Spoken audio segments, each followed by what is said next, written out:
Usually the conversation around here is about football. Today, the topic is gas for one of the sponsors, specifically Mobile Supreme Plus Premium Gasoline. Let's start with the fact that Mobile Supreme Plus Premium is amazing. It keeps engines 3 times cleaner, so engines perform better for better gas mileage. Just ask motorsports legend Shirley Cha-Cha Muldowney. She raced top fuel dragsters in the 70s, so she knows a thing or two about gasoline. She also knows a thing or two about the 70s, so if there are any questions about leisure suits, vinyl, or fondue, fire away. One might wonder why they call her Cha-Cha. Like, is it a family name or a marketing ploy? Or maybe she thought it sounded cool. It's very curious. Getting back to fuel, Shirley and the team highly recommend Mobile Supreme Plus Premium Gas because it keeps engines 3 times cleaner for better performance and gas mileage. By the way, Cha-Cha Muldowney, she drove a pink car. Mobile. Legendary. 3 times cleaner compared to Mobile regular gas and port fuel injected engines. Actual results may vary. Visit mobilefuels.com for details. They say everything happens for a reason, but I suspect everything happens for a Reese's. Like this commercial break. Did you need 15 seconds away from music? Or 15 seconds to eat a Reese's? Perhaps it's true. Everything happens for a Reese's. How do you think the Patriots will do in the playoffs? Are you guys so spoiled that it's like if they don't win the Super Bowl, you guys are going to be upset? No, not at all. I mean, this is a new team, right? And I think this is like found money for us, right? Like I feel like it's it's from the rip. You guys busted open the wall and you found a quarterback. Yeah. $20 million quarterback sitting in the wall. We broke in, we took the sledgehammer, and there was Drake Maye.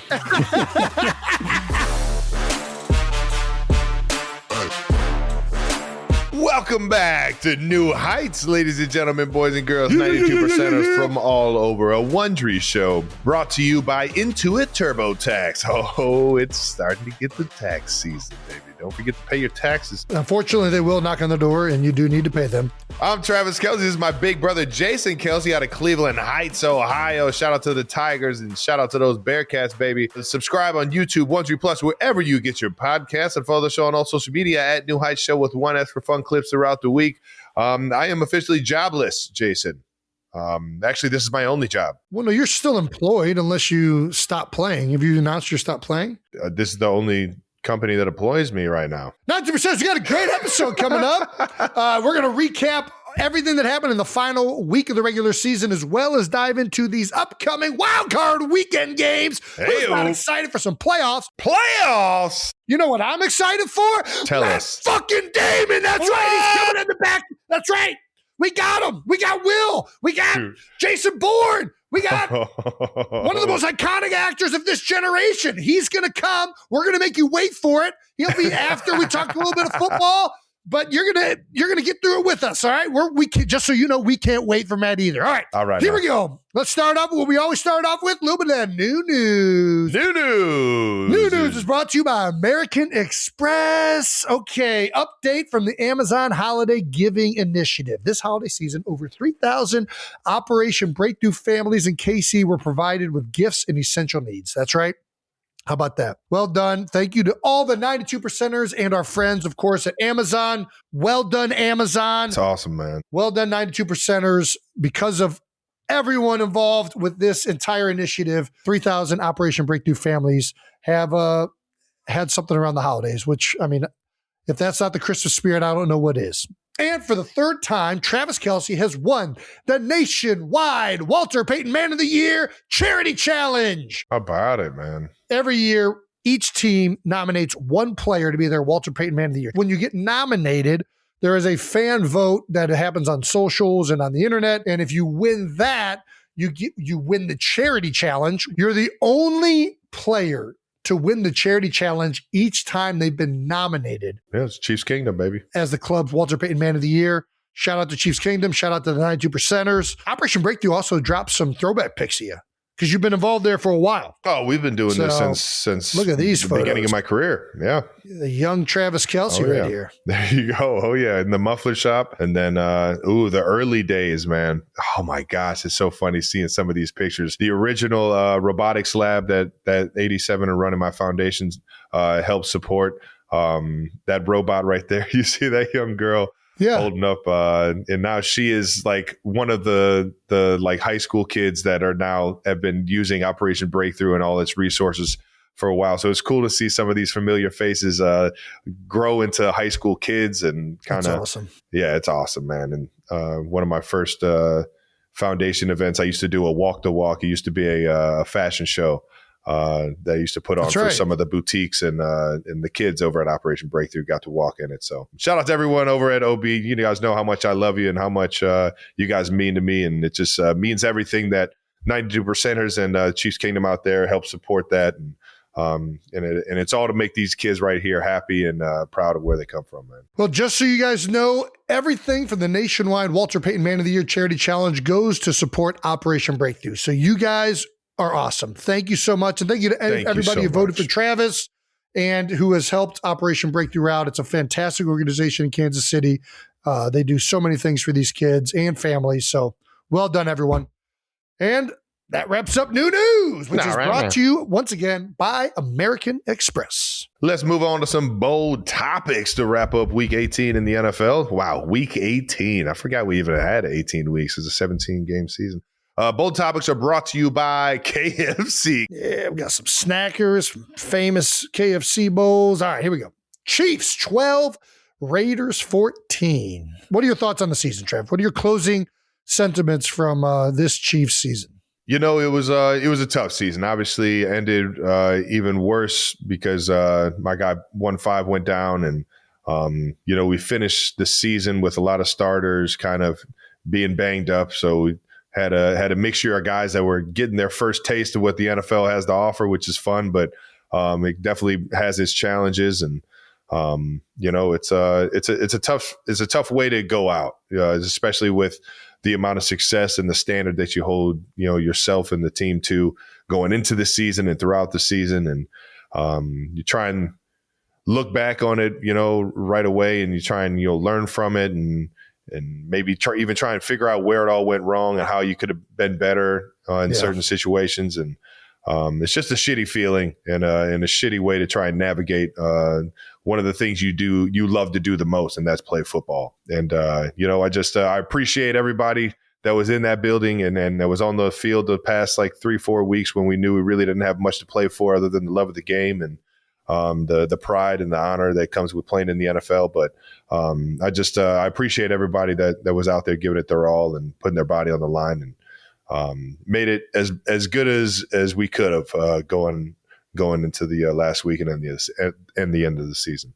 Yeah, there's nothing worse than not making the playoffs. It is very frustrating. You guys have done it, especially when you guys have done it so much.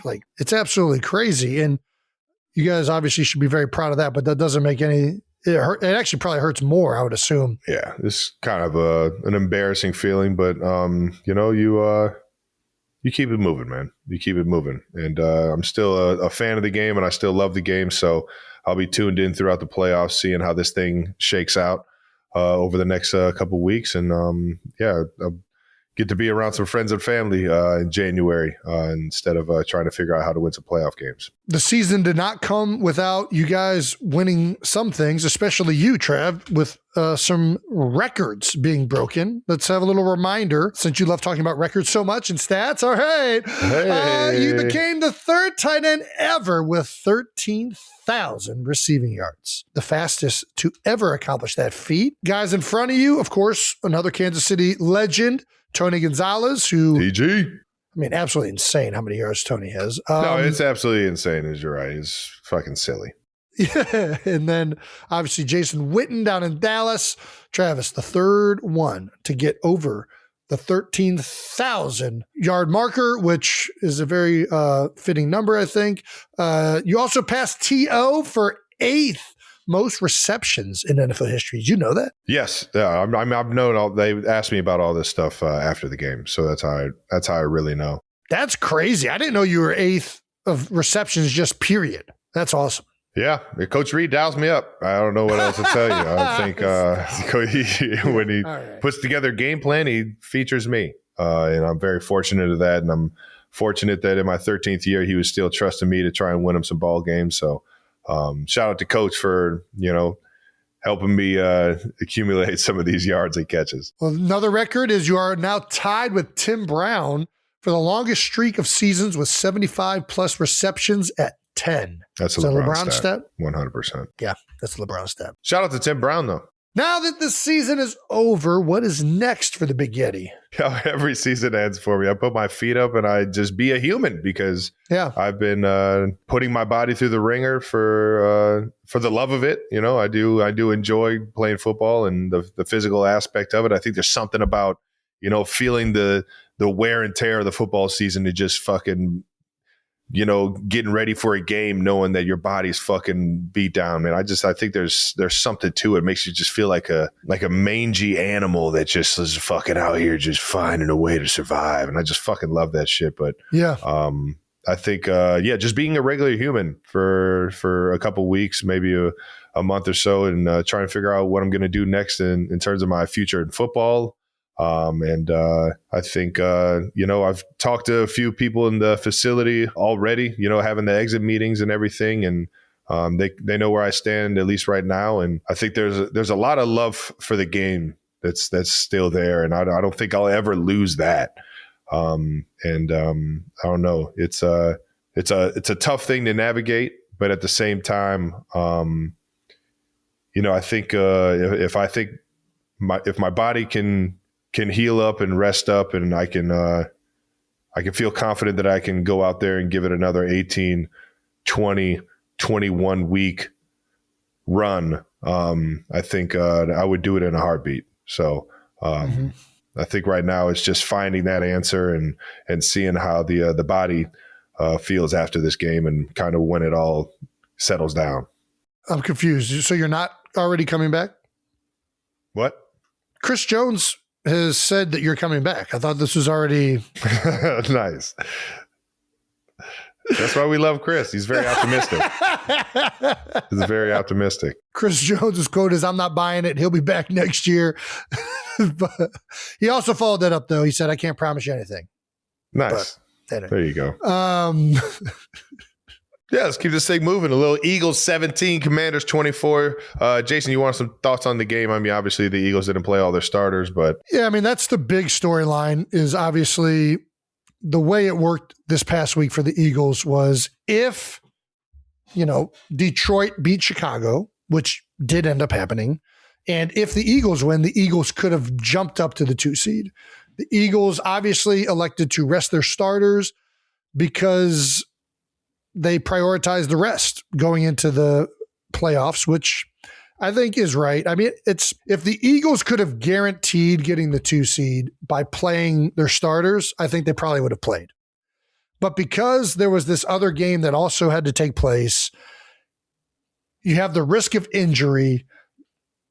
It's kind of outside of your control. The one thing you can control in that situation is making sure your team is rearing and ready to go for week 1.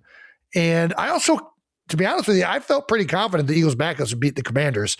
And I think that they should have. They didn't finish the game well. They started off pretty good. Tank Bigsby was running crazy. I was excited to see Tanner McKee. He's played well in most of his outings with the Eagles. So there's a portion of me that just wanted to see what some of these backups and young guys could do. But yeah, it looks bad in hindsight. This is one of those things where, you know, because Chicago lost, you know, we got the egg on our face because we didn't play our starters, and we could have the 2 seed most likely if we would have played everybody. But I think of it like this too, is like Monday morning quarterback. If they start the starters and one of the premier guys gets hurt and the Lions don't win, then everybody's going to be on Nick Sirianni about what fucking idiot is playing his guys in a game that's meaningless. Damn if you do, damn if you don't. Yeah. And we were in a similar situation in 2023, my last year, and the offense was struggling. We really actually had less to gain. Like we weren't really playing for anything in that week, if I recall it correctly. And we go out there and we play, and what happens? A.J. Brown gets hurt, and he couldn't play in the first playoff game.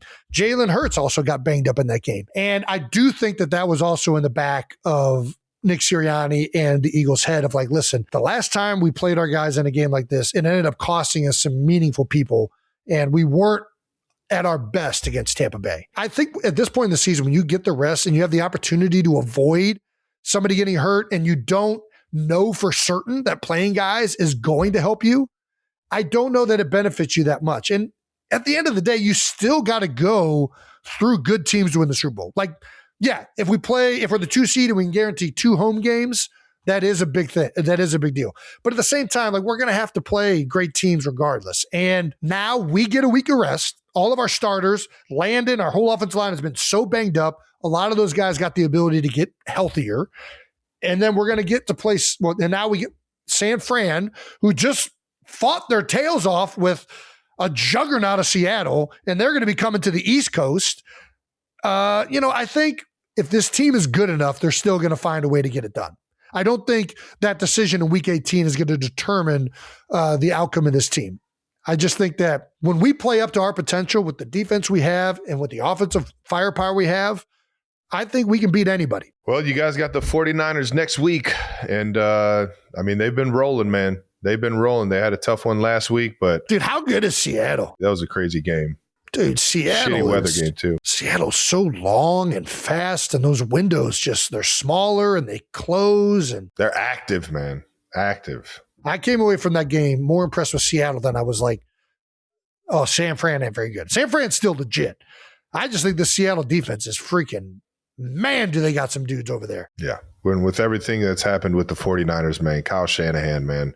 It's one of the best seasons. Tip of the cap. He just keeps finding ways to fucking win. And shout out to the guys that, haven't gotten injured, that are fighting through and finding ways. Shout out to John Lynch for building a deep roster. You know what I mean? Like, to be able to weather all this stuff. If they don't go out and get Mac Jones this offseason, they don't. What happens in those 8 games that Brock Purdy misses? Who knows, man? All right, let's get into the rest of week 18. Good luck to those birds playing the Niners next week, man. I'm going to be fucking glued to the TV on Sunday when they play. But the rest of the week 18 games, Seahawks got the number 1 seed by beating the Niners. We just talked about that. The NFC South had 3 teams finish 8-9. Panthers move on due to the tiebreakers, with the 8-9 Panthers hosting the 12-5 Rams. Is a crazy insane thing to think about. I think I remember some coaches coming out and saying, hey, if the record's better, we deserve the home game. But I kind of think that would. I'm all in on the divisions. You win the division, you get the home game. I think I'm with that. You don't win your too. division, you don't get a home game. I don't care what your record is. And now the Rams have to go all the way to Carolina, take that 4.5 hour, 5 hour trip to play a football game. Carolina kind of like smalls their way into the playoffs. Like Rodrigo just kind of Rodriguez, Benny the Jet, just sent him out to center field, and they just held up their glove like this. And then all of a sudden, come on, Smalls. We're in the playoffs. Holy shit. Okay, we're doing this. All right. That's hilarious. Steelers pulled it off against the Ravens. Another fucking dude. Lamar came out hot, dude. It was an awesome end of the game. Lamar versus Rodgers was a hell of a fucking battle. Lamar and Rodgers, especially in the fourth quarter, were freaking on fire. Like, every time you thought one of them outdid the other one answered. And it came down to the wire. Lamar got them in position. But yeah, you missed the kick. I mean, it's unfortunate, right? Yeah, it's very unfortunate. And actually, Mike Tomlin had another Mike Tomlin quote about how unfortunate it is, and just how, sometimes the ball just doesn't go your way, He says, in quote, you know how it is, missing a field goal. If my aunt had male parts, she'd be my uncle. I wish you would have just say the whole thing, Mike. I don't need you to sugarcoat it or censor it. Yeah, if my aunt had a dick, she'd be my uncle. That's what the saying is. It doesn't hit the same with the male parts, but it is a great one. It's a banger. And we got the playoff picture. We were just talking about the Eagles playing in San Fran, hosting San Fran, that is, being the number 3 seed. Rams going to Carolina, Green Bay at Chicago. The Bears hosting a playoff game at Soldier Field. That's epic. Steelers hosting the Texans with the 4-5 matchup. Buffalo has got to go down to Duval. How about it, man? Those guys are fucking rocking, but you can never count out Josh Allen. And then you got a fun one, man. 2 awesome quarterbacks. Love watching both these guys play, with Justin Herbert versus Drake Maye. And they'll be up there in New England playing, man. Which one's your favorite game? Well, the game I'm most excited about is Philly versus San Fran. I do think that's one of the more exciting games in the first round. There's a little bit of an NFC playoff rivalry between you guys for sure. No doubt. We've had a lot of meaningful games really over the last 5-6 years. Hell yeah. Because we've both been really good. I'm looking forward to all of them. That's why the playoffs are so good. I'll be honest, I still wish it was 6 teams. I don't like that there's 7 teams. I don't like that there's only one bye. I think it should be the old structure, but it's still the NFL playoffs. It's still the best thing around. I still love it. I'm looking forward to most of these games. I think the ones that I'm probably San Fran, Philadelphia, and probably Jacksonville, Buffalo. The 2 6-3 games are probably the most exciting ones. What do you think? What are the games you're most excited about, Trey? I mean, the one I just talked about up in New England, I think that's going to be fun as hell to watch. Buffalo, Jacksonville game, I'm pretty fucking jacked for. Yeah. I'm interested to see who comes out on top on that one. Do we have a most likely upset? Who do you think is going to lose? That's favorite. I mean, either of the 4 seeds, which that's not an upset, though. Are we going upset by seed or upset by seed? Well, then the obvious answer is like LA is going to beat the piss out of fucking Carolina, right? Until that ball just finds the mitt. Hey, sometimes when you got that Angels in the outfield luck to you, it just, you got the juice. You got the juice, man. I don't know what to tell you. I think the other one is obviously Houston versus Pittsburgh. Houston's defense is insane. Yeah, that's the one I was going to say. Buffalo? Is Buffalo out? I could see him winning. Jacksonville's really good, right? They got a lot of. They're a lot of fun. They're a lot of fun right now. The one I feel the most confident about is definitely LA. What team is the most hot going into playoffs? It's got to be Jacksonville. They fucking won their last 7 games or something. Jacksonville has finished the regular season hot. That's why that game right now, I'm very much looking forward to watching. Which quarterback will get their first playoff win? I think May will. I mean, it's between him and Herbert. I can see. I think Darnold. I mean, dude, it's hard to bet against Seattle right now. They looked unbelievable against San Fran. Darnold looks great too, but that defense is really the one thing that's like, whoa. Seattle's defense is kind of built like a modern day NBA team. The athletes. Their nickel is like 6'3". Bro, he is active too. There were plays kind of open for San Fran, but by the time the ball got there, that distance was just closed. They move so fast. They have range. That's right. They remind me of an modern NBA team because they're all long. They can cover ground. And I feel like right now everybody's playing this like kind of conservative zone, like get back into your hooks. And the way teams are trying to combat that is the short stuff. But then they just break. They break on that stuff so quickly that even when you throw it short, they're on you right now and you don't get much out of it. So they tackle well. It's a very impressive defense. So I don't know. If I'm rolling with one, I'm going with May. There you go. Do you have a Super Bowl dark horse? I mean, it's got to be kind of Jacksonville, right? I just feel like that's the one that's got the energy and has the momentum right now. And I mean, even though they're a 3 seed, which their record shows that they're one of the top teams in the league, it's kind of like it's unproven yet. You know, you got to see Trevor go out there and really run the table, man. And I think that's probably my dark horse, if there is a dark horse. It does feel like the Rams are getting a lot of attention. The Eagles are obviously the defending champions. Seattle, everyone is talking about now. But on the AFC side, everyone's talking about Josh Allen. It's his time, like Drake Maye, MVP. Almost nobody really is talking that much about Jack. Like they're the darkest one, but they've actually been playing the most consistent probably. I'm kind of with you on this. I don't think they're going to win, but they are the dark horse. Yeah, we've got a great slate of games this weekend, and you can't forget that Prime Video game. That's right. Green Bay Packers are playing the Chicago Bears over at Soldier Stadium. Yeah, God, I remember a playoff game over at Soldier Stadium. It ended in a double doink. It's always electric, and there's going to be an electric game this Saturday, January 10th at 7:30 p.m. only on Prime Video. Hey-o.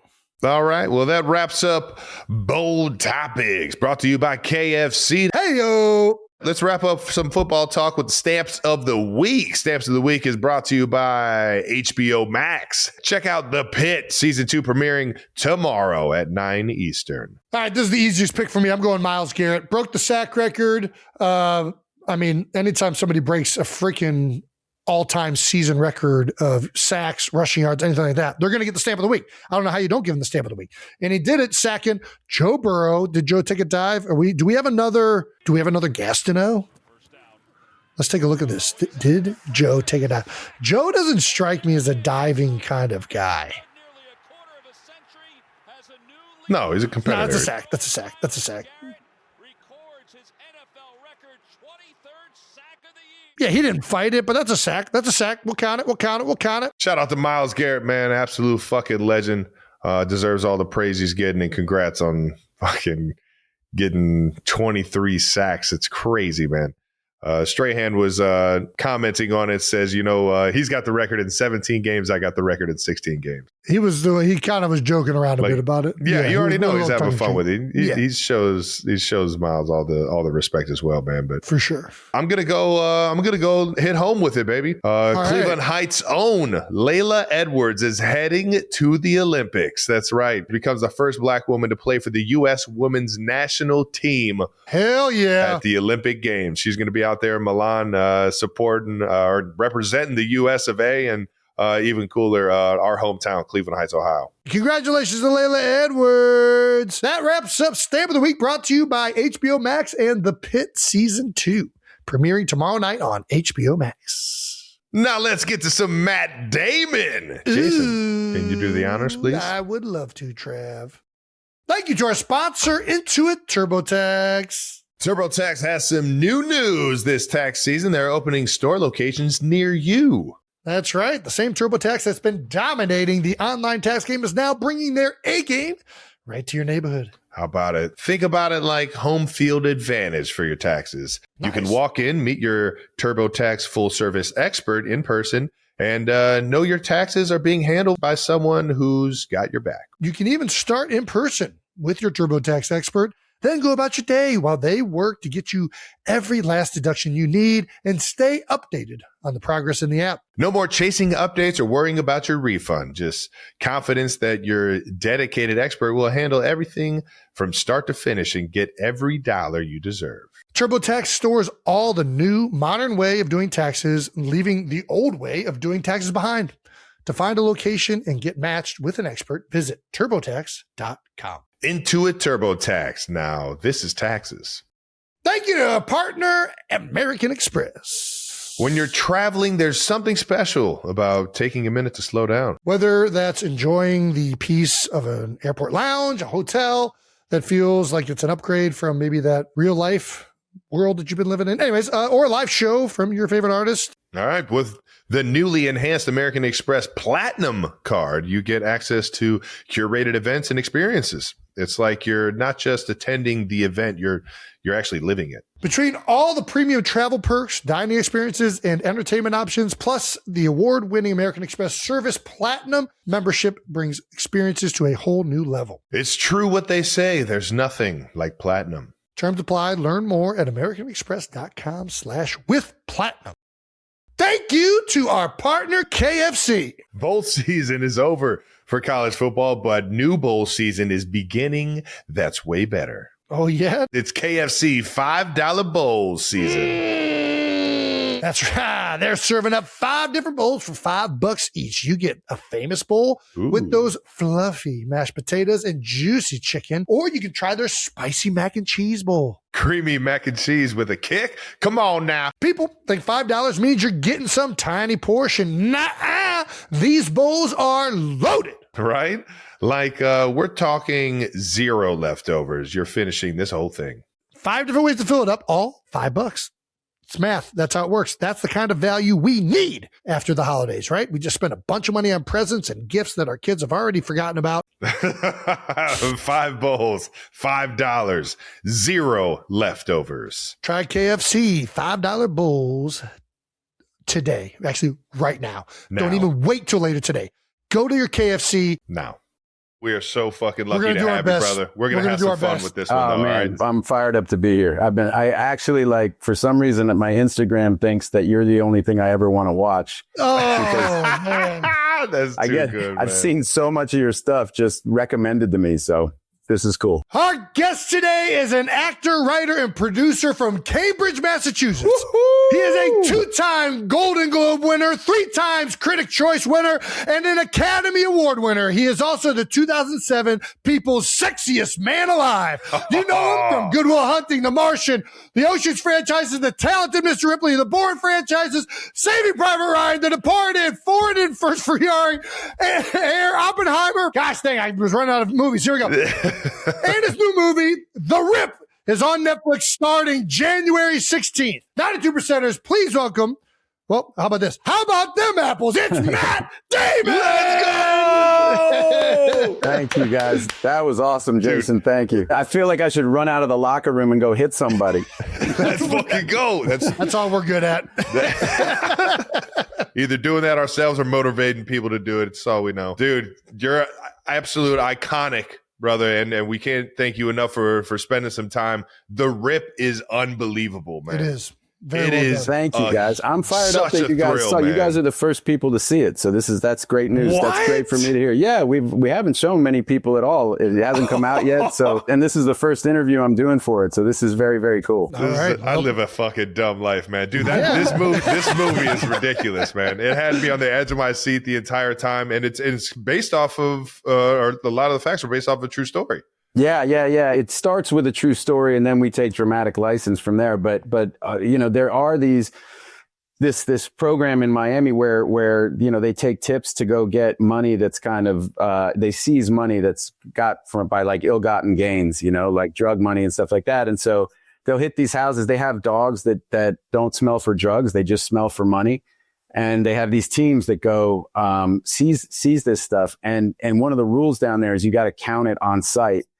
Just to make sure that none of it ends up in anybody's pocket and that everybody's on the up and up. And so they count it, and they're very, very serious about it. And there was one of these ones that they went on where they were expecting to find a couple $100,000, and there was over $20 million in the walls of this house. It's crazy. And so that's kind of where our movie's about that. Like, it's about this team of people, but you already know there are rumblings that there might be some corruption or there might be some bad apples who are working with people outside. And then they go in and they find this $20 million, and they know it's cartel money. So they're like, oh my God, they're going to come back for it. And so it turns into that kind of, like a thriller where they know they got to stay on site, but they know that the site is kind of compromised.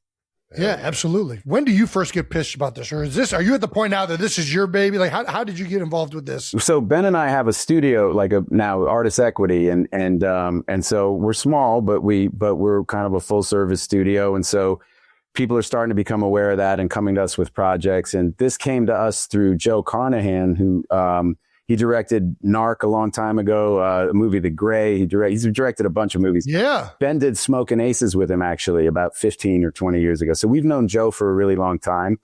And he just sent this over to us, and we read it, and we were like, this is great. We'd love to make it. And then as we kind of were working on it with Joe, we were kind of like, well, why don't we just all do it together? Nice. There we go. Yeah. We're all old friends. And we were like, this would be really fun. And so that's kind of how this one came to pass. Yeah, it's fantastic. And the way it all comes together at the end, and the armored vehicle, and like you guys, that is like cinema, dude. It's so fucking cool, man. You got to say, in the movie, you convince Ben to go after a large sum of money. Well, you guys think it's a smaller sum of money, and it ends up being larger. What's the dumbest thing as lifelong friends you've convinced Ben to do in your friendship? So good. Oh my God, that's a great question. God, our whole life is a stupid. We were like 14 and 16 years old, and we were going to New York auditioning, taking the bus and going down there. Literally, the journey would take us 7 hours to get there. We'd walk in, and we called it getting okay, thanks, because you'd do an audition, you do the best you could, and the person would just go, okay, thanks. And 5 minutes, you're out the door, and you're back on the bus going like, I don't think that went too well. So our whole life has been, I mean, the odds of it working out were so long against, and working out for both of us, like, God, we've done so much stupid shit in our lives, but the whole idea was kind of dumb to begin with, I think. It's amazing, really. I mean, at what point did you guys realize that, like, what was your first big break that you knew we were going to be able to do this? Well, it's tough to say big break, because I think we thought every break, like we got a TJ Maxx commercial, and we were like, this is it, man. Let's go. No looking back. Go.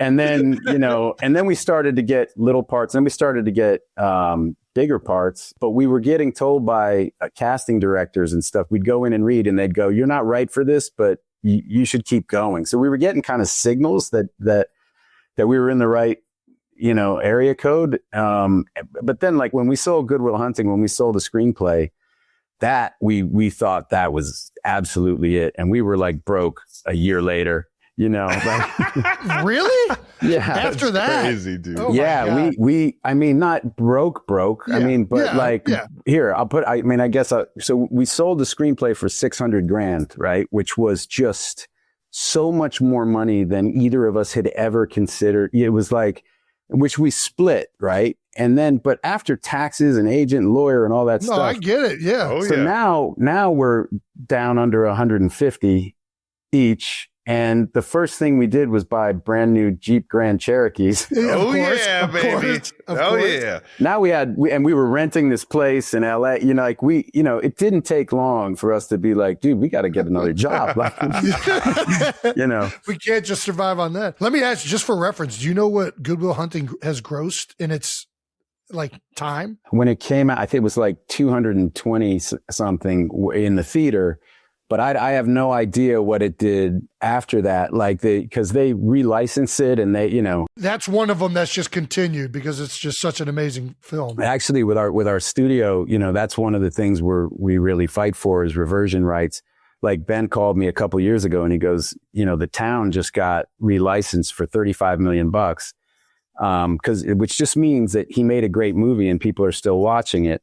And he at the time, like that movie made a fortune. It did all this stuff, but he was on a flat salary and he didn't, I don't even think he made $1 million for that movie. And he wrote it, directed it, starred in it, and produced crazy. it. So it was one of those things. So, but it's like, our view was like, look, if you do something like that as one of the real contributors to it, then like if there's money kind of in perpetuity, then you should be a part of that. So hell yeah. It only sounds right, man. Yeah. It sounds fair. Awesome. Seriously though.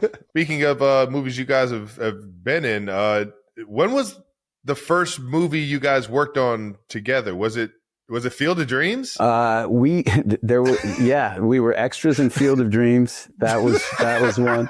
But I think even before that, there was a movie that Diane Keaton and Liam Neeson starred in. That a little movie called The Good Mother, and that shot in Boston. And Ben and I and Casey, his little brother, we were all extras in that. And I think there's still a shot in that movie of Liam Neeson walking past us. Ben and I don't think have hit puberty yet. We're like 5'1". and Liam's a big dude. He's like 6'5", 6'6". And we walked past him on a street at one point. So that might have been the first moment we were actually on screen together. We got to find that one. I don't know. I don't know where it is. I just remember going to the movie and Ben and I were like, we're in it. We made it. That's so cool, man. Well, while we're talking movies, you're in something else that's coming up too. We got The Rip coming up, but we also have The Odyssey. Yeah. Is that correct? Dude, yeah, July. Are you Odysseus? Who are you in The Odyssey? Yeah, I'm Odysseus. Yeah. There we go. All right. I had a beard like yours for like a year. I think I've seen the pictures. You were getting pretty yoked up in some of the pictures I saw too, circulating the internet. Yeah, I was in really good shape. I lost a lot of weight. Like he said he wanted me like lean but strong. Lean but strong. Yeah, lean but strong. And so it's a weird thing. I don't want to bore the shit out of you, but like none of this is boring at all. I literally like stopped eating just because of this other thing I did with my doctor, stopped eating gluten. And I lost, like I used to walk around at between 185 and 200. Yeah. And I did that whole movie at 167. Holy cow. And I haven't been that light since high school. Like, yeah. So it was a lot of training and a really strict diet. I was going to say, so when you get asked by the director or whoever asked you to be at that size and strength and that lean build, do you then like go out and source a trainer that gets you to that point, or do you already have somebody in mind? No, I had somebody, but it's just, trainers are like, what are we doing? And they can kind of do anything.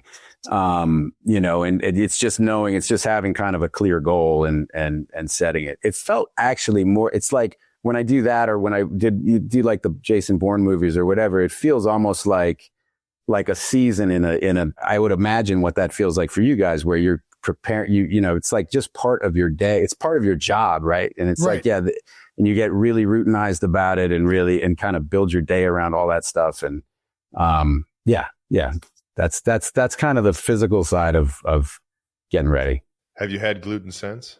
I haven't. I'm staying strong. I'm done. Staying strong. I'm done. I'm gluten-free everything. I found a gluten-free beer. Nice. There we go. How about it? All right. It's been so long since I've had gluten. I can't tell if it's good or not. So that's a good sign. It's working. It's working.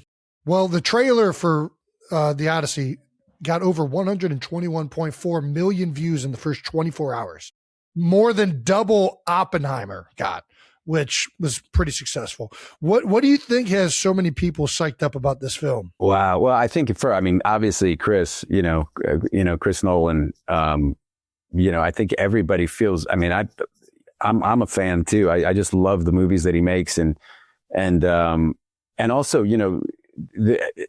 just the way, the way he insists on shooting them, and this one was 100% on IMAX. It was the first movie that was ever done all on IMAX. Okay. Like IMAX cameras are really loud. Like it sounds like a blender, like a Cuisinart in your face when this camera's close to you. Really? Yeah. Okay. Yeah. And that's why, so there's never been these dialogues. Like we couldn't have this conversation with a normal IMAX camera because you wouldn't be able to hear us. Yeah. But they built this giant thing around the IMAX for those dialogue scenes and like a system of mirrors so you could look at, so your eye line would be close to the camera and you could talk to the other actor and like the amount of work that went into figuring out how to do, because he wanted to do it 100% IMAX. And he did it. So it's like really ambitious kind of ideas that he has and like on the technical side. And then just there were locations that we shot in where we would get there and I'd just start laughing. I'd be like, nobody has any business shooting here. But of course he wants to shoot here. Yeah, that tracks, but we do. He has such a great crew. Like his crew is so badass and everybody just maxed out on that movie. And we made all of our days. We actually finished ahead of schedule. It was an awesome experiance. That's awesome. Hell yeah. I haven't seen it yet. I've seen the trailer like you have, but that's about it.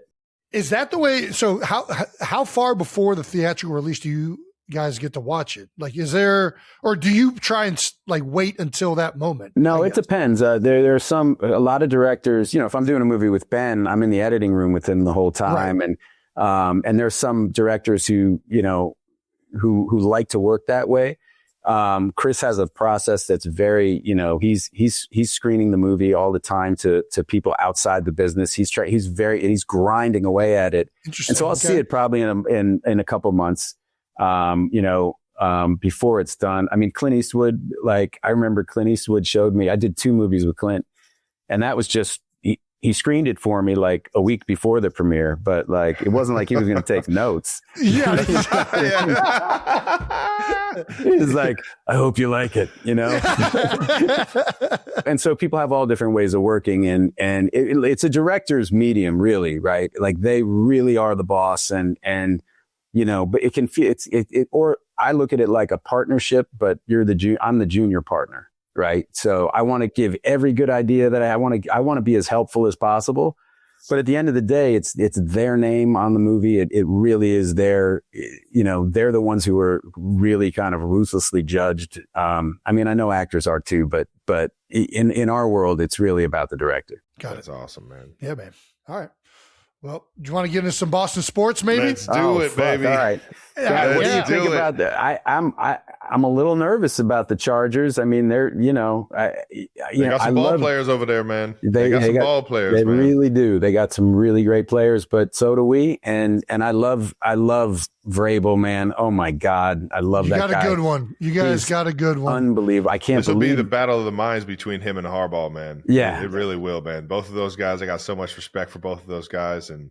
Obviously, have you ran into Vrabes before? No, I've never met him. I've a legend, dude. I've blown my voice out cheering for him over the years, but I've never met him. And, he just seems awesome. Like and the way he deals, it's like he took all of the best of Belichick and he's putting it through the filter of himself. And it's like, everybody loves the guy.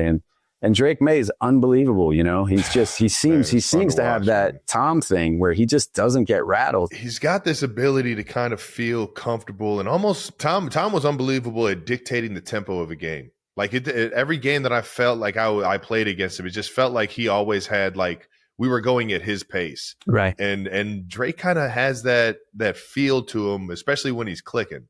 You know? Yeah. And he's 23. Yeah. You know, so young. he's just going to get better. So, I mean, I can't believe we got this lucky in New England to have. You guys had a 3-year playoff drought, and all of a sudden you got another franchise quarterback. It's nuts. I feel coaches terrible. Figured out. It's like people in Green Bay where they go from Brett Favre to Aaron Rodgers, and you're like, come on, I mean, when does that happen? But no, it's unbelievable. And given that my whole childhood we sucked so bad. Like the Patriots were just. Dude, I mean, that was our childhood. We grew up in Cleveland, so. Oh, right. Yeah, right. Yeah, man. They're still not doing very good, but though. They got some great players over there, though. They do. How about Myles Garrett, man? Yeah, unbelievable. Man. Heck of a year. That's the last guy I'm trying to block. I'll tell you what, he's physically probably the most gifted football player I've ever played football against. Really? Oh my gosh, Matt! When you line up against him, it feels like you're going up against a Power Ranger, like some unearthly, like Mighty Morphin, like dude. I'm just like I get in front of him, just like man, this guy knows that the coach is not about to put me in a position to block this dude. So please, coach. That's amazing. How about Aaron Donald? He was the other one, right? That's the one Jason got a good taste of. Aaron was the hardest guy I had to block. I didn't really ever have to block Myles like that. And even Aaron, luckily, we were double teamed him most of the time, so I didn't have to block him one-on-one. But Aaron just didn't have – he had his own physical traits, which were very good. Like he was incredibly strong and explosive. Myles has all that, but then he also has the length, just – the savviness. He's a bigger size person. Yeah, it's right. It's kind of crazy when you think about both of those guys playing at the same time. They were the two most gifted defensive players I played against for sure. Wow. And I think another thing that it feels like Myles has done better with this year, Aaron also had this mentality where he just was relentless.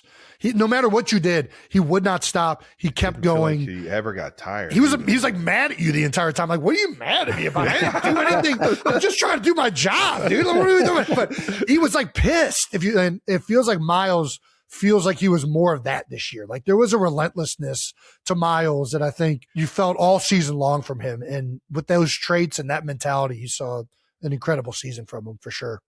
But I do want to ask you this. How do you think the Patriots will do in the playoffs? Is it in New England?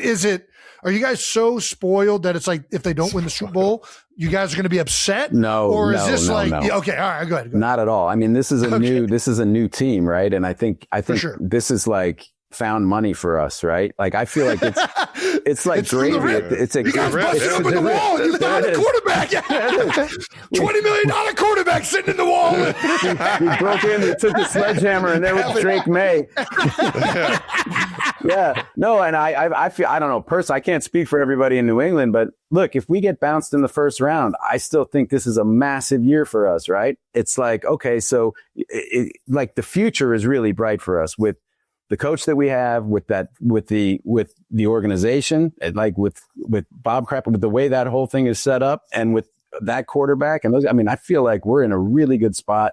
Obviously, we want to see him go as far as they can, but nobody's going to be like, oh, this is bullshit if they don't, you know what I mean? It's like nobody was expecting them to be there. I mean, we were expecting to kind of run into this Buffalo wall for years, right? And that wall's still there, by the way. That team's still very. Josh isn't going anywhere. He's unbelievable. Yeah. And so it's fun. It'll be competitive. I was talking to a buddy of mine who was like, this year has been so much fun because there are like 10 teams who could win the Super Bowl. And you'd be like, I'm not surprised, Yeah. It really is, man. It's so fun. Really for sure. It's so wide open. When you have those like New England dynasties or Kansas City dynasties, it's not fun for anybody else. It's only fun for us. Well done with that. I do every time I've thought the whole year, like the Patriots, it feels like they're a few pieces away. Like I'm like, they don't really have the kind of level of talent you think they need, but they just every week they find a way to win. And I'm with you. The more I watch Drake Maye, the more I'm just like so impressed with his tempo. He makes everything look easy. Like when he's back there and he throws the ball. Like it's the simplest decision he had to make. Right. Yeah. It's like, why is this game so easy to this guy makes it look so it's right. easy. It's like inevitable. It's like, oh, obviously that was going to happen. It's It shouldn't be that. It shouldn't look that easy. Yeah. No. Well, speaking of Patriot quarterbacks, Ben, obviously friend of the show, he was on here talking about the greatest moment of his life, other than the birth of his children, was running routes with Brady. I can't believe he got to do that, dude. I can't believe he got to do that. And the way he told the story was iconic, I mean, man. I got mad. I was like, "You're gonna fuck up his timing. You're so slow." Like, don't play catch with Brady unless you're just standing still. Like, don't do that. But yeah, no, I can't. I'm jealous he got to do that. I was gonna say, what's your best or your favorite Boston sports moment? Well, mine's super personal because my best Boston sports moment actually was in 1999 at the All-Star game. I did the hitting challenge thing, but then that night they let us onto the field to take batting practice at midnight. And my dad was a pitcher. He was a left-handed pitcher, and we were taking batting practice. He wanted me to hit the ball. He wasn't trying to strike me out, but I hit one off the green monster off my dad, which was like, and I literally, it happened, and we both looked at each other, and I was like, I'll never need therapy in my life. Like that. I'll just go back to this moment. That was it. We're good. Oh, that's so fucking cool. But in terms of the great teams, there's so many, so many unbelievable moments. And Brady gave us, oh my God, him alone, that guy just gave us 20 years of them. So we're we don't deserve Drake Maye. We'll take him. That's so iconic, man. Have you ever gotten any working with Brady? Have you met Tom? Yeah. I know him. I met him a bunch over the years, and he just, I don't know, to me, for you guys, because you guys excel at that championship level. And to me, it always strikes me across anything that you do. It's always the people who do the extra work, the extra thing. Like, I remember the year after New England went 18-1 and we lost to the Giants in the Super Bowl. And I had dinner with Tom and a bunch of guys, and, they brought a bottle of red wine around, and everyone's getting a glass of red wine. And Tom's like, no.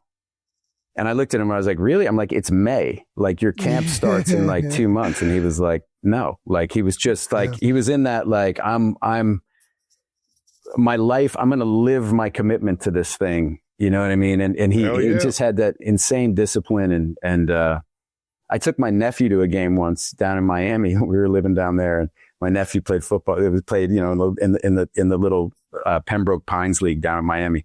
And I took him. And I was like, Tom, I'm bringing my nephew. And he was 9 at the time. And we get to we're down on the field. Everybody's warming up. And he's like, am I going to get to meet Tom? And I'm like, probably not now. Maybe after the game. They're like, look, he's about to go to work. Troy, this is a real, he's working right now. This is serious. Sure enough, Tom comes running over. He's like already sweating. He's just warmed up. My nephew's sitting on the bench, and he's sitting at the end of the bench. And Tom runs up to him and gets in his face, and he's like, you gonna root for me today, Troy? Are you kidding me? He's looking up at him, and he just can't talk. Yeah, right. And he just nods. He just nods. And Tom goes, gets in his face, like they're both 9 years old, and goes, we're going to kill these guys.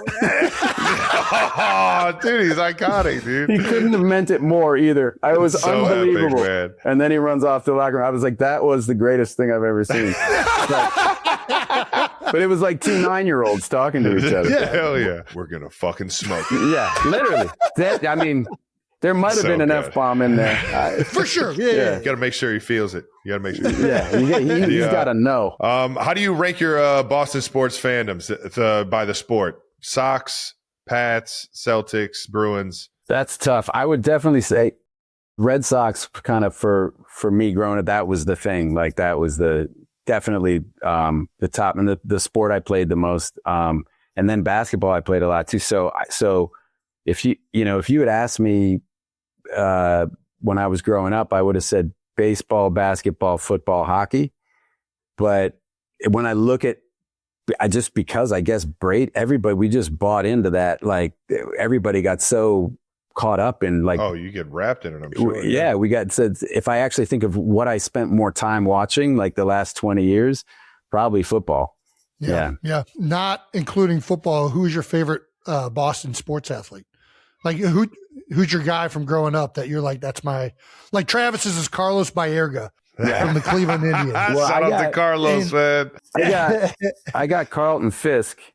Hey! Nice. Yeah, he was Over on our the catcher. mantle. Let's go. Yeah. It was a big part of, like, we wrote the whole scene in Good Will Hunting about him, and there's a whole kind of reference to him in that movie. And there was a whole team, in 77, 78.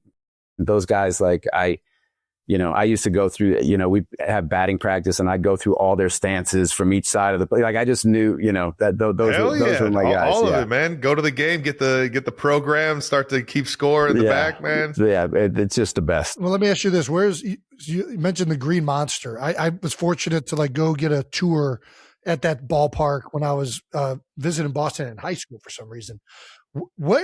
Where's the best place to sit in that stadium? Like, it's like that and Wrigley Field are like the two baseball stadiums that are the most iconic.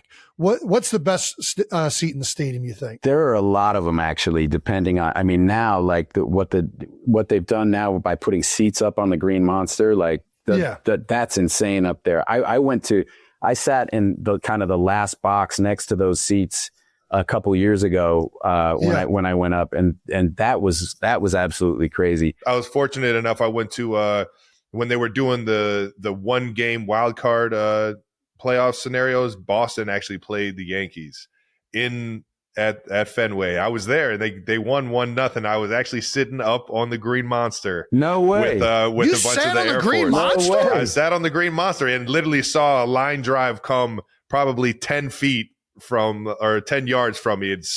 And when it hit that monster, dude, it felt like, dude, it was boom, and everybody's going nuts, dude. It was Boston's an unbelievable sports town, man. Did they leave you alone up there on the Monster?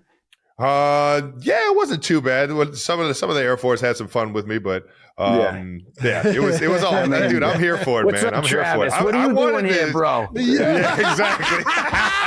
There we go. You already know. It was epic, dude. I'm here for the chatter anyway, all day, baby. How much do you hate Jason and the Eagles for beating the Pats in Super Bowl 52? Come on, Trey. Well, congratulations, Jay. I still don't understand why he didn't put Malcolm Butler in the game. I will never understand that. It's a fair question. Because I think did we punt that game? I don't know if we might have punted once. It was a high scoring game. Tommy threw for like 500 and something yards. Nobody ever done that. It was his best performance. Yeah. It was just unreal. And we just needed to stop you guys. Like, we never stopped you, Jason. One of the best Super Bowls ever, man. I think we punted once, and I think that was the only punt, if I remember correctly. I wonder, actually, I'll bet you, I'll tell you what, man, we might have punted. If we punted at all, we punted once probably. That's probably got to be the record for the least punts in a Super Bowl. Well, it was the highest scoring game, and then I think we broke that record again when we played Travis in the Super Bowl. I think that was the only other one that got higher scoring or something like that. But Tom's day, that was his best Super Bowl of his career. Yeah, the Patriots did that punt. Patriots didn't. Yeah, both punters were having a Coke and some popcorn on the sideline that game. Yeah. It's a fair question. He never answered it, though.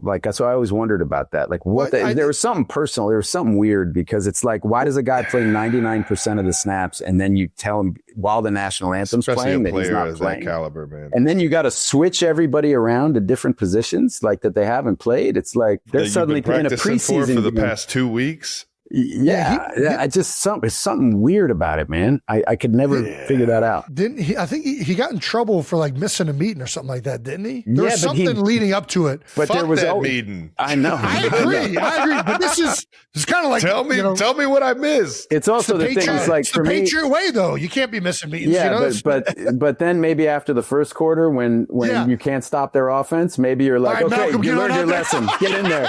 Or maybe after the first half. Okay, now I've really, I've proved my point. But will you never put the dude in? It really is actually, I think, more selfish not to play the best guy, because everybody else wants to win. By the way, the Patriots way is do your job, right? The Patriots way is you got 53 guys who gave up absolutely everything. They sacrificed everything, and that's your whole thing. And so, what does it say if you have an axe to grind with somebody that you're not going to play him? It's just exactly. It's well to your said. point, it's kind of selfish. It feels weird, yeah. It definitely feels like there was ego is the enemy of everything. That's my, it really is. Like, it's certainly in my line of work. Like, if you can't just, like, your allegiance has to be to the best idea. Like, you're all a lesser part of the thing you're making. And you got to put that first. And if you do that, if everyone does that, everything's going to work out. Have you felt like you've been able to do that your whole career? Or do you get to a point where you've been through that enough where it's like, all right, selfishly, I want to go and I feel like this is the best thing. But in order for this to work out the best, we really need to operate together in a different no, I never feel like those things are like mutually exclusive. I never feel I always feel like my best interest is aligned with making the thing that we're making as good as we can make it. And that it requires everybody to have that attitude. And so, like, when I hear stories, I don't think I've ever been on a set where somebody was really misbehaving or anything like that was happening. I hear those stories. I'm like mystified by those stories. I'm like, man, what the fuck was that person doing? Like, you know what I mean? Like, sure. It's all about, like, just trying to make the thing as good as you can make it. And it's a collaborative project. Hell yeah. Be a good teammate, man. Yeah, exactly. And with the director who is the director, it's like a benevolent dictatorship. Like, the director basically. You get 51%. Yeah, exactly. Respect. Yeah, 51%. Coach Andy Reid's the director. Exactly. He's getting 51%. This is bullshit. Travis, shut up. Got it. Yeah, exactly. There you go. But if you really like that guy, right, or woman, if you really like that leader that you have, right, then that's a perfect deal because you're never going to be misaligned with them because you kind of see things the same way. Yeah, absolutely. That's cool to hear. It kind of translates into your line of work and your world too, man. I think, like, the older I get, the more crossover there is kind of in all this stuff about, like, how you approach stuff. And it makes me think about how to talk to my kids about that. And, like, whatever they want to do, these things will kind of bearing across all of these different kind of disciplines because they kind of work for everything. Yeah. Hell yeah. Hey, is it too? Have you announced, Trav, if you're going to keep playing? Is that a big secret at this point? Do you take time at this point? Yeah, I think I'm just going to take some time, let it kind of fizzle out, let everything happen, get away from the game. First time I've not had a job in January in a long time, so I'm going to go ahead and enjoy, hanging out with some family and putting my feet up, watching some football, seeing how this crazy anybody can win it type of season plays out.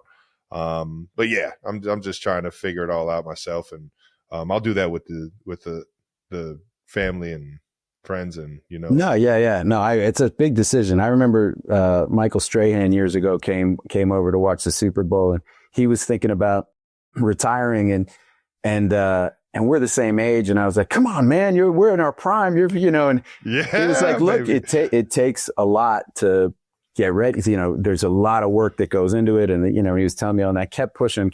Finally, he turns to me, he goes, Matt, I get in 35 car accidents a week. Hell yeah. And he's the one doing, Well, he's the one he's initiating them. Yeah. Exactly. Yeah. But that's a real consideration. Like, and it's easy to sit at home and enjoy watching you guys play and be like, why don't they play another season?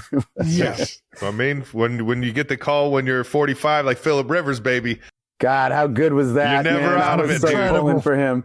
Everyone loved it, dude. We all wanted him to go and fucking get him into the playoffs or at least put up some dubs. And man, that shit was epic. He did a good job. He did. I thought he did do a really good job. And as a granddad, man, I was like, unbelievable. It's insane. Yeah, with his high school team watching. I thought epic. Playing the game was awesome to watch, but then even his comments after the game about just like not being afraid and like facing I just think it was having that courage. Yeah, man, he's such the pinnacle of what a quarterback and like a football player is. So it was awesome to see him back out there. It is also cool to see guys like you guys get so much better at your job. It's such a weird thing because you guys get better at your job, but your skills decline as you age. And so mentally you keep going this way. Yeah. Unfortunately, the physical aspects start going down. When he got out there, he looked like he hadn't missed a beat. Like the game was slow for him. He was like, no, I know what this I've seen that before. I know what they're going to do. Like he was in control. Yeah. Yeah, totally. So that was really cool. I've always thought that's a tough part of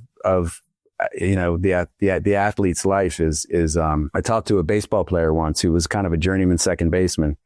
And he was retired. He was like 37 and he was retiring. And I said, what happened? And he was like, look, my bread and butter was a 95 mile an hour fastball. And he goes, someone threw me a 95 mile an hour fastball. My eyes got big and I swung and I was late. Yeah. And I looked at the catcher and the catcher looked at me and then I looked at the pitcher and he goes, and he gave me another one and I was late again. He goes, and he struck me out on 3 pitches. He goes, and then, they're with all the analytics, they're all looking at it. He goes, within 2 weeks, I was out of the league. Like everybody was throwing this fastball. And he goes, the sad thing for me is that he goes, I know more about hitting now. He goes, if you put my 37-year-old brain in my 21-year-old body, I'd be in the Hall of Fame. Yeah. It's crazy to imagine like that, but That's a crazy thing. Cause I was about his age and I was like, I'm just getting into the meat of my career now. Like this is getting more and more fun. And, it's a tough decision, man. It's a tough decision. So I feel for you. Whatever you make is going to be the right decision, though. Like we said earlier, man, this is a silly life I get to live, brother. So whether I'm coming back on the field or not, man, I'm still living it to the fullest, man. Well, and you guys, this is great too. This whole forum and everything that you guys made here is it's like, see, there's a lot, It was like Strahan said to me years ago, there was another life after that he was excited about too. So. Oh yeah. And Strahan, man, he's been an awesome dude to me since I've been in the league and helped me numerous off seasons trying to figure things out. So shout out to Stray for always looking out, man. Thank you to our partner, HBO Max. The Pit is back with a brand new season tomorrow, January 8th at 9 p.m. Eastern. All righty, here's the deal. It's starring Emmy Award winner Noah Wyle. The critically acclaimed HBO Max series follows a real-time shift with 15 high-stake hours told across 15 must-see episodes. How about it? One episode for every hour. That sounds pretty intense. Yeah, and they're extra long shifts. Normally shifts only last 12 hours. Really? But for the doctors and nurses on The Pit, the work never stops. Look at you knowing hospital hours. Don't miss The Pit Season 2, premiering tomorrow night on HBO Max. Thank you to our sponsor, Allstate. Checking Allstate first could save you hundreds on car insurance. That's smart. Not checking the reviews before you try a new restaurant, not so smart. Yeah. Did you know a tasting menu means you literally get one bite per course?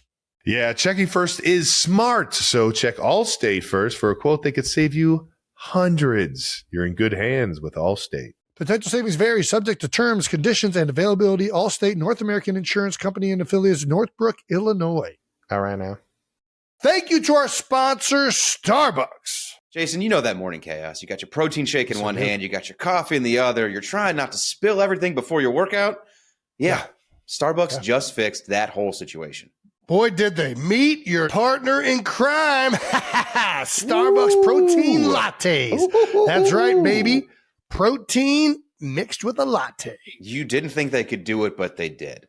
Picture this. Smooth vanilla swirled into perfectly steamed protein-boosted milk. Espresso, and it's got none of that chalky protein aftertaste you've learned to dread. It's the protein boost you need. We're talking serious gains in a creamy latte you'll actually enjoy. The iced vanilla protein latte brings that classic cafe flavor to your fitness game with 29 grams of protein in a grande. What? That's crazy. That's crazy. That is. That's pretty awesome. All right. And if you want to switch things up, there's iced protein matcha waiting to energize your routine as well. Both available and sugar-free to keep your goals in check. I'm not going to lie, Brandon. You don't lie, Jason. This is actually very good. I am not a big fan of mixing protein with everyday items usually, but this, I could get on board with this. This is really tasty. You don't really notice the protein additive. Don't. That's what's so wild. It just tastes like everything that's protein enhanced either has that grit or it's got that weird little artificial sweetness that you always like. Yeah.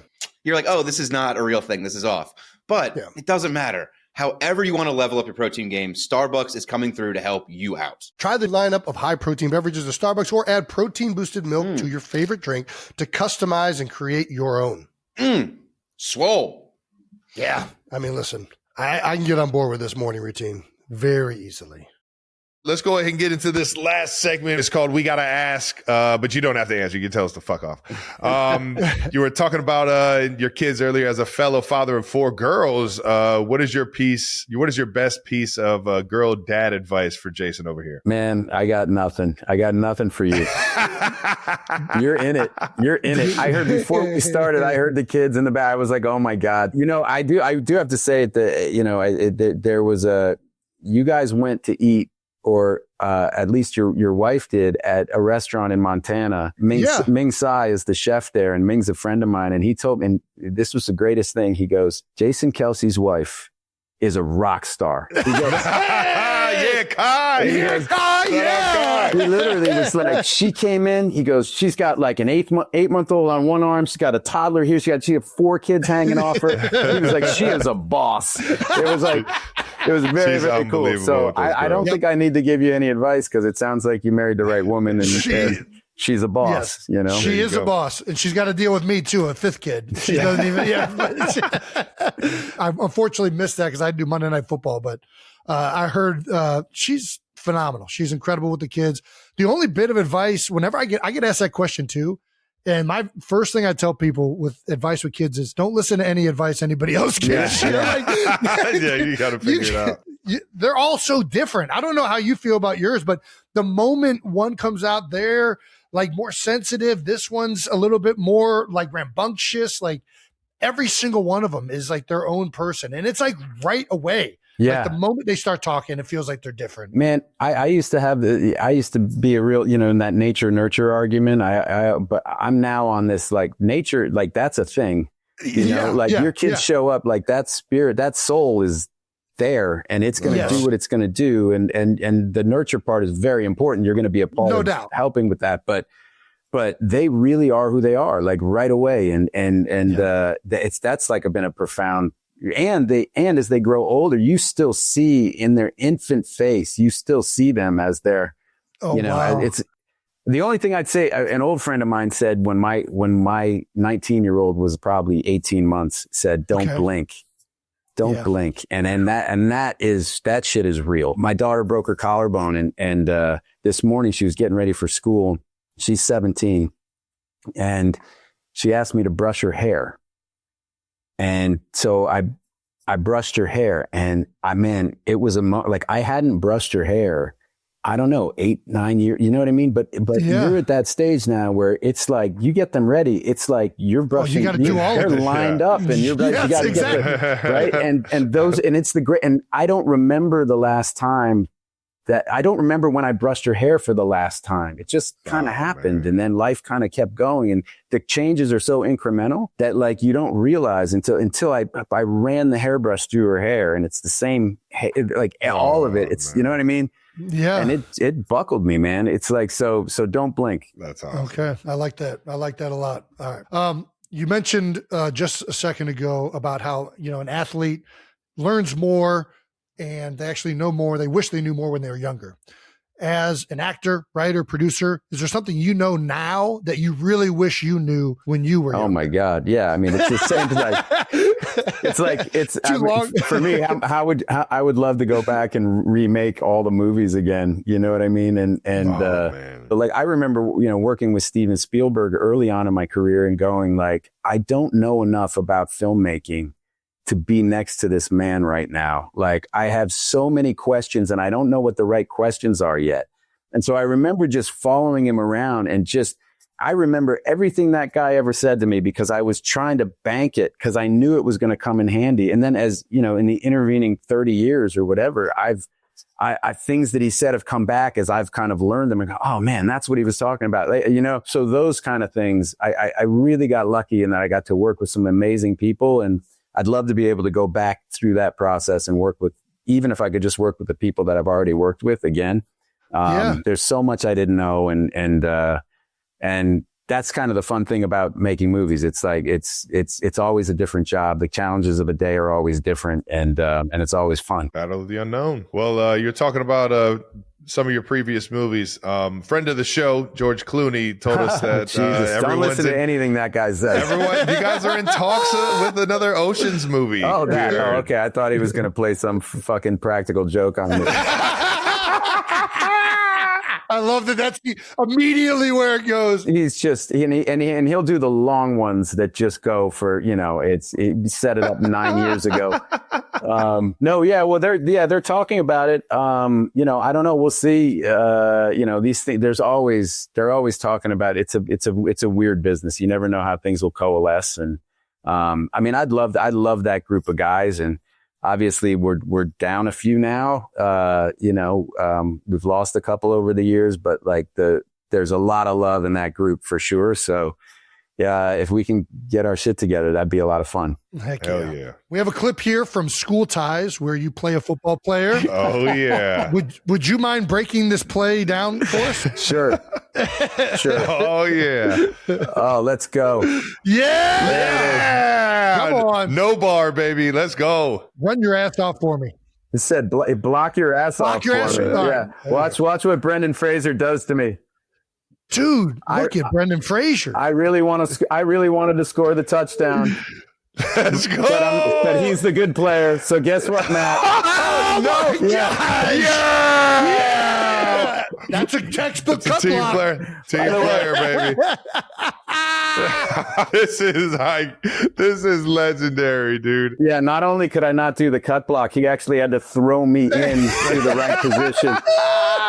Yeah, That's great. That was the first feature film that I had a big role in, and Ben's in that movie too. That was it was Ben Affleck's in that, Cole Hauser's in that. Oh wow, Brendan, Chris O'Donnell's in there. There's a hell of a group of guys, but we were all 20 years old. That's crazy. That was awesome. When you made the movie Air, yeah, did you get a chance to meet Mike? No. Ben went down and talked to Mike, and I was supposed to go, but my kids had something that day, so I stayed here. And Ben went down to meet Mike, and because this was before we made the deal to do it, because we knew that if Mike wasn't down with it, then you guys wanted to respect that. A, respect it, and B, there would be no we'd put all this work into a movie, and then if Jordan came out and was like, that's bullshit, the movie's just dead. Yeah, no, I hear you. So, but we wanted his blessing, even though he wasn't going to be a part of it. It wasn't hit. But Ben went down and talked to him, and a lot came out of that meeting. In fact, he gave us kind of people who were more instrumental than we understood from the original script we read. So we rewrote it. The biggest thing he said was because Ben asked him about his parents, and he was like, what role did your dad play? What do you need? And Mike said, he was like, my dad was a great guy. And he goes, my mom runs shit. Really? Yeah. And Ben was like, really? And he was like, yeah, my mom runs shit. And Ben was like, oh, that's should how I it was talk portrayed to you? for sure. He's like, you want to try to call my mother? He was like, no.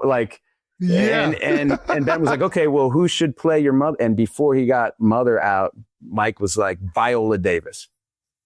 Wow. So just do it right away. Ben called me up from Florida where he was meeting with them, and he was like, dude, good news, bad news. I'm like, what? He's like, but we got Mike's blessing. He's like, we got to rewrite the entire script because it's all about it's all about his mother.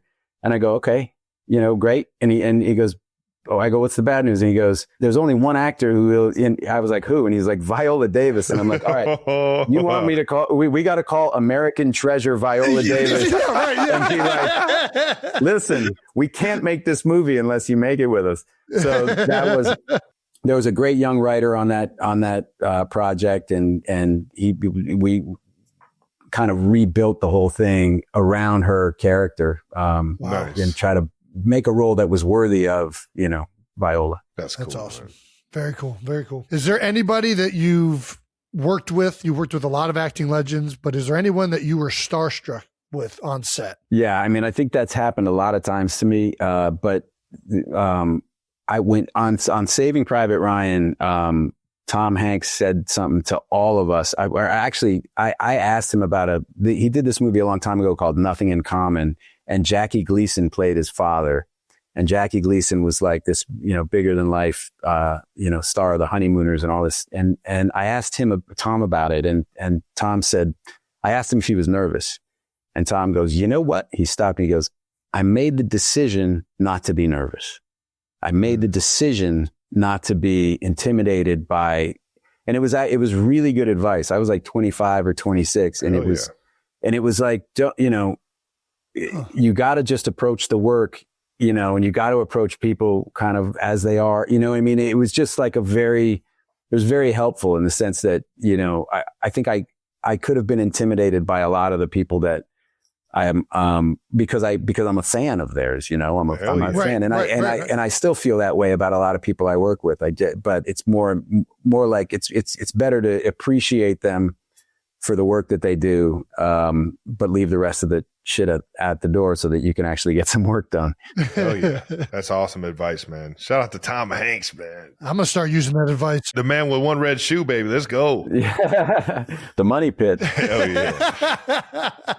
We always end the segment by asking everyone what was their welcome to Hollywood moment. The story you just told us was pretty fucking iconic early in your career, but was there ever a moment that was just like, holy shit, I'm doing this, or could be good, could be bad, could be just Yeah, I think that the biggest, like the one I think about all the time was when Good Will Hunting, when we, it was such a roller coaster from writing it to selling it to, developing it to going and the turnaround to getting picked up at another studio. There's all this stuff that the first day we were shooting, we were actually rolling film and the movie was getting made. And it was a scene between Stellan Skarsgård and Robin Williams. Ben and I weren't even in the scene, but we went to watch. And when they called action and those two like heavyweight actors, amazing actors started talking, started saying the shit that we wrote, like we just tears coming down. And I think that was like, that was definitely a kind of an amazing moment. 'Cause it was like, this is real. Like, even if nothing happens with this movie, like we got it made. We're doing it. We were like Rocky in the first one, where it's like, we didn't even want the belt. We just wanted to go 15 rounds and still be there. And so that was kind of the moment where we were like, this movie's actually going to happen. That's awesome. Fucking iconic. If you had any advice for somebody that was looking into getting into writing or acting, or what would your advice be? Like, what's the best way to get started or learn, or I don't know. Well, it's like a trade. So it's to do it, and so find really good people to study under and try to apprentice yourself to. And, if you want to write screenplays, I'd go probably online now. You can probably get every screenplay. Just read, read 10 of them a week. And just start by osmosis. You'll start to understand kind of the form. Read the movies that you like and see what they look like in script form, and then read movies even that you don't like very much and see what they look like. And that's kind of how we did it. We kind of backed into writing because we were unemployed. Nobody wanted us. And so we were like, we better write our own thing. And we were kind of able to do that because we'd read so many hundreds of scripts. And then seen those movies get made and seen what became of them, and we had seen what got cut out and what survived and what worked on the page and what worked on the screen and all that stuff. So the more you can expose yourself to it and be around other people who are interested in it and make it a focus for your time and energy, then, the better shot you have. It's a brutal business though. I wouldn't, my old answer to that was always like, I just tell people, don't do it. No, honestly, because every single person told us not to do it. Like everybody, there was nobody in my life who said, yeah, this is good. You should do this. Like it was a suicide mission, basically. Like you're not going to make any money. You're not going to, you're just going to go out and get beaten down by the world. It's like in the first 100 times you go audition, you usually just get rejected, and it's humiliating, and it's like, you gotta really, really, really want it. Do you think the landscape has changed at all from when you were trying to come up? Totally different business. It's like, I don't know what to, I have trouble because I don't know where the business is going. And so I don't know what to tell, but the things that matter still matter. Like if you love acting, if you love writing, then it doesn't matter where the business is going. You're going to find your place in the business. But yeah, just doing it as much as you can. Like it really is it's a trade. Like people try to put all this hocus pocus around it, but it's like, being a carpenter, like, can you build a house? Right. So it's just start working on that and and eventually you'll be able to. Get out what you put in, man. Yeah, Hell yeah. Absolutely. Brother, thank you for the wisdom. Yeah. Thank you for the stories. There we go. Appreciate the time, man. Thank you guys, man. And thank you for the rip, man. On Netflix, January 16th. Everybody go check it out. Matt Damon, Thank you, ladies and guys. gentlemen. I really appreciate it. You guys You're the are man, awesome. brother. Bro, Thank you you're for coming a on, fucking brother. legend. Thank you for having me, man. This is awesome. I really do watch you guys a lot. Like for a dude who's supposed to have a job. We appreciate it, man. Sorry for taking up your real space. I am going to get recommended this on my fucking phone. It's going to be No great. doubt. Yeah. All righty, everybody. That wraps up this episode of New Heights. Thank you so much to Matt Damon. Yeah. This is absurd that we get to talk to an individual of his It's so stature, crazy. and we will take full advantage of it. Make sure you subscribe to the New Heights channel on YouTube and follow New Heights on the Wondery app or wherever you get your podcasts. You can listen to new episodes of New Heights ad-free right now by joining Wondery Plus in the Wondery app or on Apple Podcasts. Once again, New Heights of Wondery show brought to you by Intuit Turbo Tax. Don't forget to do your taxes, ladies and gentlemen. You can make it a whole lot easier by doing it with Intuit Turbo Tax. Follow the show on all social media at New Heights Show with one S for fun clips throughout the week. We got a bunch of them for you, man. Matt Damon, thank you so much. Thank you to the New Heights production team for making this thing a fun ride for all of us. And thank you to the 92%ers for tuning in. Hope you guys enjoyed it. We'll see you next week.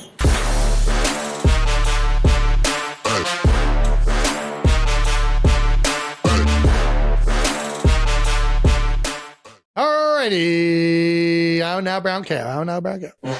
Unique New York. Did you hear that? Unique New York. Did you hear that? Did you just rip it? Yeah. I thought heard that it? I thought that was you, yeah. But I was holding it in the entire Matt Damon interview. Not going to lie. You're respectable, man. Yeah. Talking to a You fucking should have legend. tried it. You should have saw if you were broke. Like, Do I smell something through my... Do you guys smell that? why do I taste that? You could hear how wet What How is it about it a is. good... Dense, and how it's like foggy. I'm going to ask you The a air got question. foggy, huh? I'm going to ask you a question, Matt. Have you ever Dutch ovened yourself? Is that... That's the thing for sure. Oh, I mean, a thing. I've done it multiple times just to see where I'm at. You do it as an experiment. Yeah. You do it. Just all right. Here, let me Oh, check. wow. I mean, it's my brand. Let me check the old exit. See how we're doing here. I got no problem with my brand. Wow. That is pungent. So does it mean anything if it's like different? I feel like I can tell if my protein intake based on how my farts smell. Ooh, does it get more sour the more protein? It gets more like dense. Like if you're eating too much protein, like that your body isn't properly like harnessing and utilizing to build muscle. If you start eating too much protein, then it almost feels like there's like a change in the atmospheric pressure with your fart. Like it's like there's more molecules in the area. You know what I'm saying? Like there's a pressure that is in there. Like you are like, wow, that is thick. That's when you know you're eating too much protein. All right. So I can sometimes gauge it if I'm trying to see like, oh, did I eat the right amount of protein? Then you fart and then you're like, oh yeah, I'm definitely eating way too much protein. That thing's like that's basically water. That's gotta dial steam. back. I got steam coming out of my ass right now.